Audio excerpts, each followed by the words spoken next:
Domingo, 27 de enero de 2019. Las Fuerzas Armadas encaran un contrarrevisionismo histórico. Por Nicolás Tosí, Diario La Nación. En contraste con el kirchnerismo, el gobierno apoyó en los últimos meses actos de reivindicación a los militares en acciones producidas en periodos democráticos. El revisionismo es una tendencia que busca someter a un nuevo examen doctrinas, interpretaciones o prácticas establecidas con el propósito de actualizarlas, corregirlas, enmendarlas y a veces negarlas. Las ceremonias que realizaron las Fuerzas Armadas en los últimos meses, en homenaje a los caídos en las tomas de la guarnición militar de Azul, 1974, del regimiento de Formosa, 1975, y del cuartel de la Tablada, 1989, se pueden interpretar como una reivindicación hacia aquellos soldados abatidos en combate por defender la democracia contra el ataque de grupos armados que buscaban desestabilizar a los gobiernos constitucionales.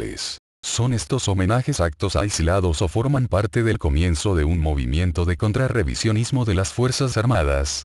El analista político Rosendo Fraga plantea dos puntos importantes para entender las diferencias en la política de revisión del pasado de las Fuerzas Armadas. El primero, la actitud del Estado frente al conflicto, y el segundo, la conmemoración de los muertos en el conflicto armado de los años 70. En cuanto a la actitud del Estado frente al conflicto, sugirió dos escenarios. Uno de revisión del pasado que llevó adelante el kirchnerismo, donde se denunciaban e impulsaban causas contra el personal de las Fuerzas Armadas, y otro distinto, como el que tiene actualmente con Cambiemos, que se ubica como un neutral que no carga jurídicamente contra el personal militar que actuó en los años 70, pero que no impide los juicios que se están desarrollando ni los que se inician.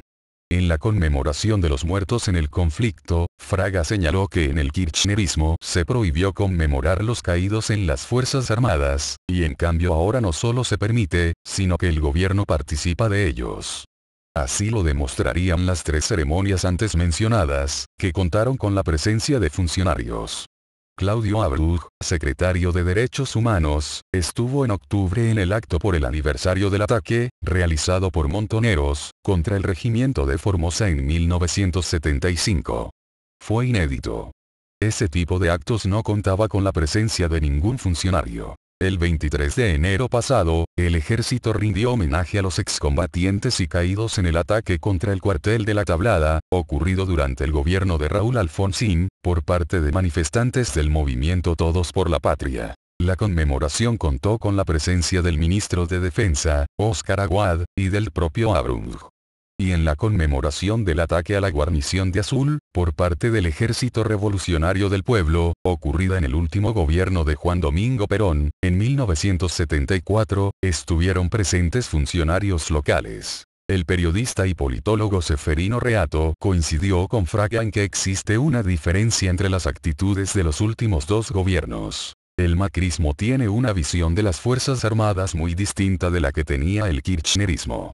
Y dentro de este último, hizo una distinción entre el pensamiento de Cristina y Néstor Kirchner. El cristinismo imponía la visión de que los militares se dividen en los que son realmente populares, como las Fuerzas Armadas venezolanas o César Milani, y otras que, en cambio, representan a la oligarquía, sostuvo Reato. Mientras que Néstor Kirchner iba más allá porque impugnaba totalmente a las Fuerzas Armadas. Para el historiador Sebastián Miranda, durante el kirchnerismo existía la teoría en la cual había ocurrido una represión feroz, a partir del proceso, que se había volcado hacia los jóvenes idealistas que luchaban por un mundo mejor, que tenían ideas distintas, y que estaban enfrentados, reprimidos y desaparecidos por las Fuerzas Armadas por el simple hecho de pensar distinto.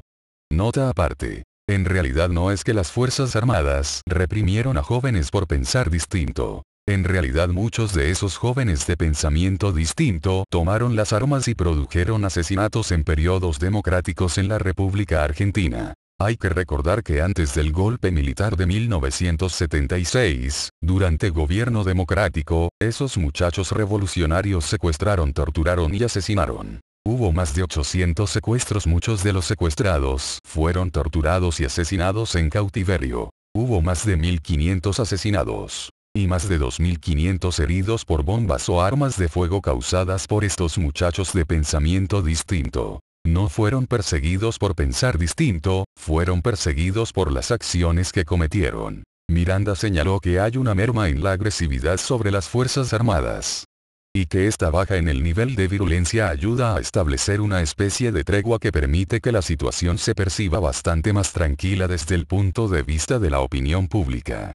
El jefe del Estado Mayor del Ejército, Teniente General Claudio Pasqualini, destacó que la imagen de la fuerza se encuentra actualmente en muy buen nivel y que está dando claras muestras de su integración con la sociedad, a la cual se debe y de la cual se nutre, y pone como ejemplo los trabajos realizados recientemente en las inundaciones de Chacó, Santa Fe, Corrientes, Entre Ríos y Formosa. Agua remarcó. Voy a ser más enfático que Pasqualini, hay un reconocimiento y una adhesión de la sociedad hacia las Fuerzas Armadas.